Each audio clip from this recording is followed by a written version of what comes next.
Hi guys, ఈరోజైతే మనం carrot and potato curry అయితే చేసేసుకుందాం. ఫస్ట్ అయితే క్యారెట్ని చాప్ చేసేసుకోండి.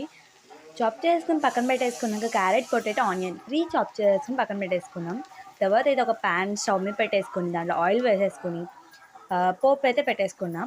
పోపు పెట్టేసుకున్నాక మనం కట్ చేసి పెట్టుకున్న అన్నీ అయితే వెజిటబుల్స్ అన్నీ వేసేసి మూత అయితే పెట్టేద్దాం. ఒక 5 మినిట్స్ తర్వాత ఓపెన్ చేసి దాంట్లో కొద్దిగా పసుపు వేసి కలిపి ఉప్పు కూడా దానికి సరిపడా వేసేసి కలిపేసి 5 మినిట్స్ మూత పెట్టేద్దాం. తర్వాత అయితే మనం కారం వేసుకోవాలన్నమాట. మీకు మీ హాట్ బట్టి అయితే చూసుకోండి. నేను 1 స్పూన్ వేసి ఇంకా కొద్దిగా వేసామన్నమాట కారం అయితే. అది కూడా అయిపోయాక ఇంకా మొత్తం చక్కగా కలిపేసి మూత అయితే పెట్టేసుకొని ఒక 10 మినిట్స్ ఆగాలన్నమాట. ఇప్పుడు మనం ఎక్కువ కారం వేసాకంటే ఎక్కువసేపు ఆగితే బాగుంటుంది.